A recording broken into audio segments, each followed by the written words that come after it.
Hey, man, you guys already know how we got to start this episode off, man. Even if you're a Chargers fan, you got no choice but to say it with us. Your team just blew a 27-0 lead. You have no choice but to say it with us.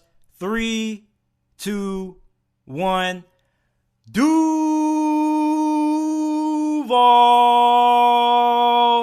What I told y'all, man, I was telling y'all all week long that the Jaguars were going to beat the Chargers. I really didn't understand why people continue to sleep on the Jaguars going into this game. The Chargers, first of all, were too one-dimensional to win this matchup. And I said it in my preview and prediction for this game. The Chargers have to be able to play complementary football to win this game. In the postseason, you can't advance to the Super Bowl if you're a team that only relies on winning games based off the performance of your quarterback. Yes, Justin Herbert played a fantastic game tonight, and he is one of the best quarterbacks in the NFL, but you have to be able to run the football. The reason why is because when you can run the football, it gives you an easier time closing out games. When the Chargers were up 27-0, if they had a legitimate rushing attack, even with the Jacksonville Jaguars coming back in the second half, they would have ran out of time because the Chargers would have took so much time off the clock if they would have had a legitimate run game, and they would have left Jacksonville with so less time on the clock that they would have had to score even faster and really have no room for mistakes. So if the Chargers could have ran the football way better in this matchup, they would have been able to hold on to this lead. But since they were unable to, they had to rely on Justin Herbert to win this game, and he played well. But the thing is, late in games, in the postseason, the teams that advance are the teams that are able to run the football when they want to. The Los Angeles Rams, they didn't have one of the best rushing attacks in the NFL when they won the Super Bowl in 2021 statistically. However, they were able to run the football when they needed to. They averaged over 4 yards per carry. The Chargers all this season have been unable to get the run game going. Not to mention, I told you about Brandon Staley. In this spot, I liked it, the matchup of Doug Peterson versus Brandon Staley. One thing that people overlook in the playoffs is the impact of coaching. The teams that advance the furthest in the playoffs are the teams that are the most well coached. A team like the Chargers, even if they would have won this game, they would have been easily bounced in the divisional round because Brandon Staley is not a great coach. I told you, the dude is one of the worst decision makers out of all of the NFL head coaches coaching right now. And he probably was the worst decision maker out of all of the active NFL head coaches currently in the postseason or that made the playoffs. And that showed in this game. When the Chargers were up 27-0, I wasn't really worried all that much. I was a little concerned, but I wasn't worried because I knew that Doug Peterson and the Jaguars, they were going to make the necessary adjustments. The Chargers are a team that's been inconsistent all throughout Brandon Staley's tenure. Since he became the head coach of this franchise, they've been unable to hold on to leads. They lost the teams that they had no business losing to. They lost to the Broncos in the final game of the regular season. They had a really bad loss to the Houston Texans late in the season last year. I mean, this team is really inconsistent. They underplay two teams that they're better than, and they don't really rise to the occasion in big games all that often. This is a team that is Justin Herbert dependent. Brandon Staley was supposed to be the next innovative defensive mind. You remember what he did with the Rams defense when he was their defensive coordinator? Well, what has the Chargers defense done that has been impressive under Brandon Staley? Because I haven't seen anything that's been cutting edge defensively outside of a good performance when you shut down the Miami Dolphins offense on Sunday Night Football a couple of weeks ago. Outside of that, I haven't seen anything innovative or cutting edge from Brandon Staley. When you're a defensive-minded coach or an offensive-minded coach, if you're somebody who specializes in the special side of the ball, that area should be the strength of your football team, not your weakness. The Chargers defense should have not allowed the Jaguars to come back in the fashion that they did, with Brandon Staley being a defensive-minded head coach. Unacceptable. You have to give a lot of credit to Trevor Lawrence, Doug Peterson, and this whole entire Jacksonville Jaguars team for not getting rattled. For a moment, it looked like the moment was too big for the Jaguars. And be honest, even if you were a Jaguars fan, most of you guys probably were a little bit worried that this game was going to get out of hand and the Jaguars were going to end up being a disappointment. And I saw you fans on Twitter sounding off. I saw your frustration. Man, we came all the way out in this cold ass weather just to watch this team get blown out. Embarrassing. And now look, you stayed in that cold weather and the Jaguars came back and won the game. I've been telling people all season long that this Jaguars team, with the ascension of Trevor Lawrence, reminds me a lot of the Indianapolis Colts when they had a young Andrew Luck early into his playing career. And they had a really similar game that went really similarly, just like this one. You remember when the Indianapolis Colts were down 38-10 in the wild card round against the Kansas City Chiefs? And yet Andrew Luck led them all the way back. And he had a good amount of turnovers in that game as well. And yet, he still was able to lead the Colts to the win, despite having a couple of turnovers, having a couple of mistakes. Because one thing about Andrew Luck is that this guy, when he threw an interception, it did nothing but get him more in tuned into the game. Or when he took a big sack, that's what got him going. That's what got his juices flowing. When you look at Trevor Lawrence, after every interception he threw, it kind of looked like the guy got a little bit more motivated. And after the fourth one, I was expecting to see him pout on the sidelines, look distraught. And he did for a few seconds, but right after that, he was right back up, warming up, throwing the football, encouraging his teammates, saying, hey, we're still in this thing. Let's make a stop. And the Jaguars defense, although it may not be reflected in the box score, this defense, I think, played a pretty good game. Not just in the second half, but in the first half as well. Because that defense, if they weren't able to get the couple of stops that they did in the first half, this game could have been even more one-sided going into halftime. So, this defense, although in the first half statistically, it didn't look like they played all that great, the first half could have been way worse for the Jaguars if this defense didn't have the performance that they had in this game. Now, the Jaguars offense, prior to this game, for the last 3 weeks, it kind of has struggled a little bit. The defense kind of has built this team out.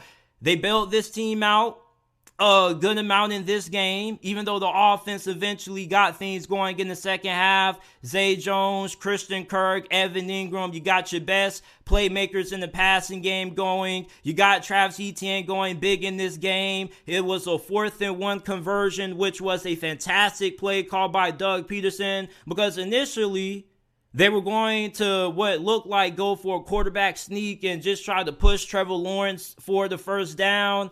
But Doug Peterson didn't like how the Chargers were lined up. He calls a timeout. He ends up coming out with a fantastic play call, giving it to Travis Etienne. He's able to bounce it outside, and that pretty much sealed the win for the Jaguars. Now, my biggest worry wasn't if the Jaguars could come back or not, because I always knew they were going to come back and win this game. My concern was it going to come down to the kicker? And although their kicker is pretty reliable, he got it done. In these late game situations, it always makes me hell of nervous when you got to rely on the kicker to get the job done. But he was able to come through for Jacksonville in this game. Once again, people, you can learn a lot of life lessons from football. And another life lesson that we learned tonight was that it's not about how you start, it's about how you finish.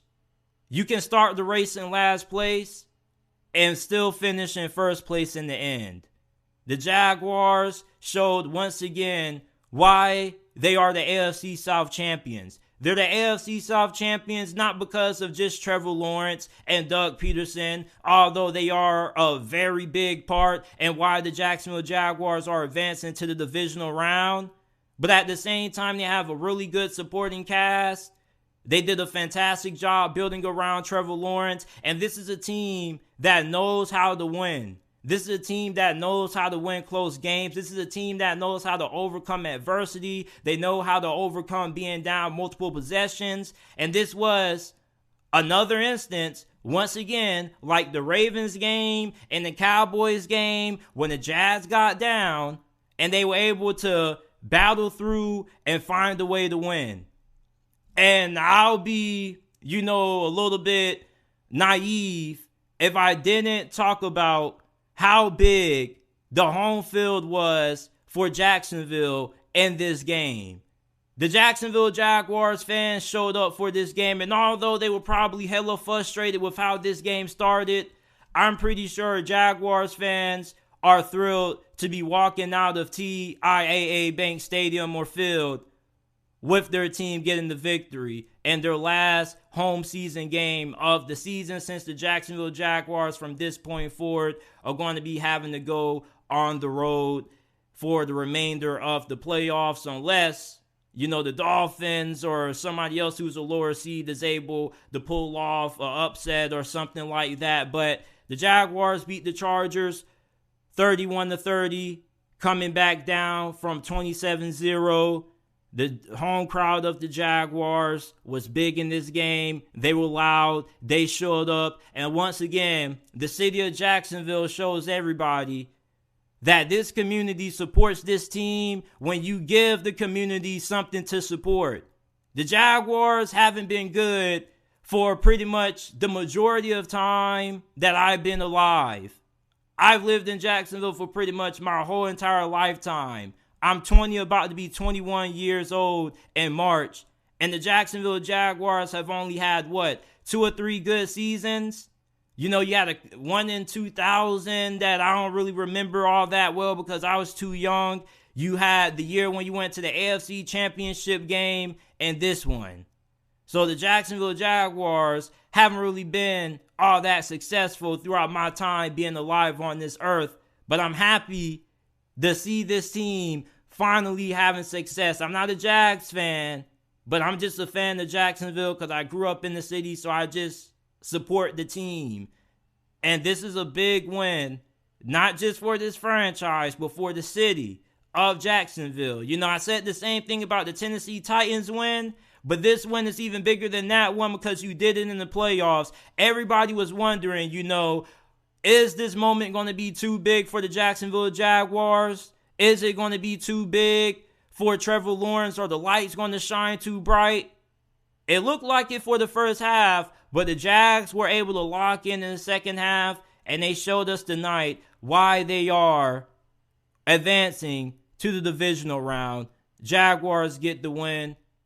The next thing I want to talk about is Brandon Staley's future as the head coach of the Los Angeles Chargers. Now, many Chargers fans, for pretty much the majority of the regular season, up until the Chargers started getting hot late and they were able to rally into the playoffs, wanted Brandon Staley to get fired so they could have the opportunity of trying to get Sean Payton. Now, the Chargers made it to the playoffs, so those hopes and aspirations kind of died down.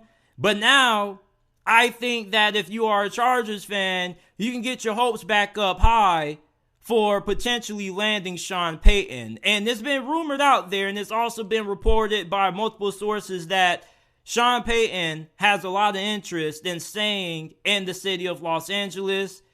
He loves it out there. The Rams job didn't come open because Sean McVay opted to return instead of retiring.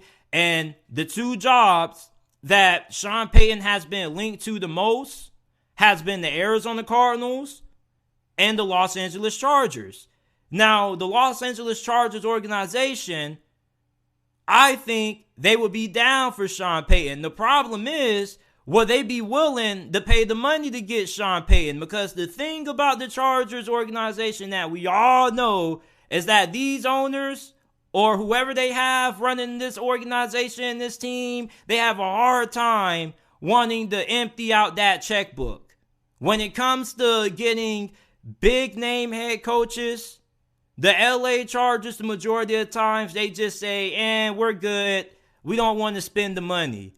If Sean Payton is down to be the head coach of this team, you give this man whatever he wants to get paid and then some. Because with this roster, with Justin Herbert at the helm at quarterback, Sean Payton as your head coach, you win a Super Bowl with Sean Payton as your head coach. It may not be next year or the year before that, but as long as Sean Payton remains the head coach of the LA Chargers, if he ends up being their head coach, I believe he will be good enough to get them a Super Bowl.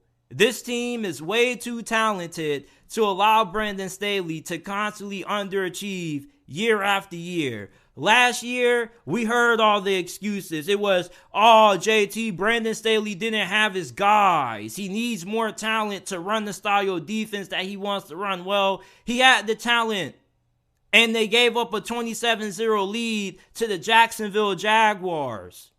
So, I think for the Chargers, with Sean Payton being out there, I kind of think you should look into Sean Payton, see what the Saints want in return for him, and then fire Brandon Staley and hire Sean Payton. Just go ahead and upgrade. Listen, Brandon Staley isn't a great coach. And I'm even amazed that the Chargers were able to get into the playoffs the way they did. Now, of course, injuries played a factor, but let's be honest. This team made the playoffs more because of the performance of Justin Herbert carrying this team for the majority of this season with the injuries that they had on the offensive line, at receiver, on defense.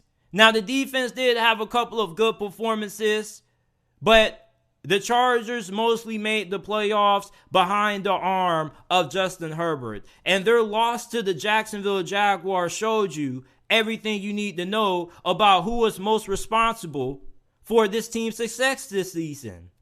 I heard Sean Payton go on Colin Cowherd's show on FS1 and say that when you are a team that is quarterback dependent, there's nothing wrong with that. Just know that when you're a quarterback dependent team, you get quarterback dependent results, which means that you get quarterback dependent mistakes.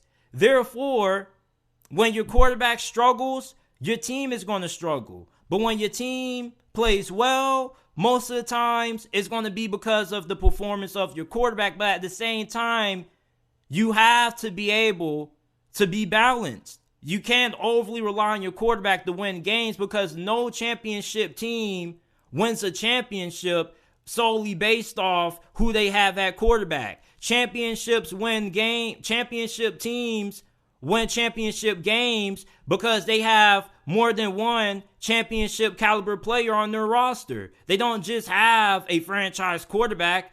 They have, a couple of high level players at multiple positions. No team wins the playoffs just solely based on the performance of their quarterbacks. The teams that win in the playoffs and the teams that win Super Bowls are the teams that get great team performances, not great individual performances from their QBs, great team performances. The Chargers in this game, they had a great team performance in the first half, but they had an awful team performance in the second half. The defense fell apart. Didn't get too many stops.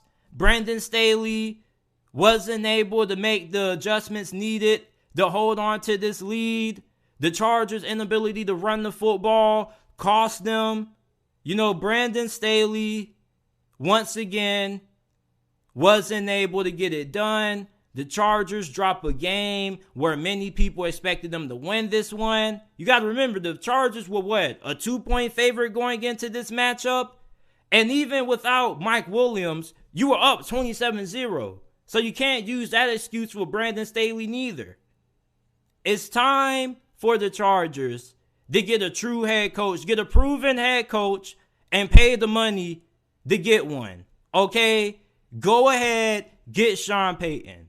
Sean Payton has been linked to the Chargers for pretty much the whole entire year. I'm pretty sure the interest is going to be there. If you reach out to him, go ahead, stop being cheap. Go ahead, pay the money to get a top-level head coach. This isn't just one of your average run-of-the-mill, highly taught candidates that is unproven as a head coach. This is somebody who has a Super Bowl win. This is somebody who is one of the greatest head coaches that ever coached this game. The resume is there. The championship pedigree is there. Look what Doug Peterson has done with the Jacksonville Jaguars. Look what he's done with the culture in that locker room. The Jacksonville Jaguars have pretty much been irrelevant for the 2 decades I've been alive. I've lived in Jacksonville for pretty much my whole entire life, and I've only seen this team have 3 good seasons. And that includes this one right now. So if you're the Chargers, you get Sean Payton in the building to replace Brandon Staley. There's no reason why this team couldn't win a Super Bowl with Sean Payton as the head coach. Make it happen, Chargers organization. Make it happen. You got the money to do it. Go ahead and get Sean Payton. Give the Saints what they want for him and improve your offensive line. Continue to improve this defense. This defense doesn't need a tremendous overhaul. I just think you just need a better D coordinator calling the plays. And this offense, you need maybe a few offensive linemen. I think the offensive line is pretty straight. You do have some injuries that you are dealing with. So when you come back healthy, I think 1 or 2 more pieces there will solidify your offensive line, add some more depth at receiver, and you'll be good. Sean Payton, he comes in this thing. If he ends up getting this job, I think right off the bat, the Chargers immediately end up being a legitimate threat to win the Super Bowl.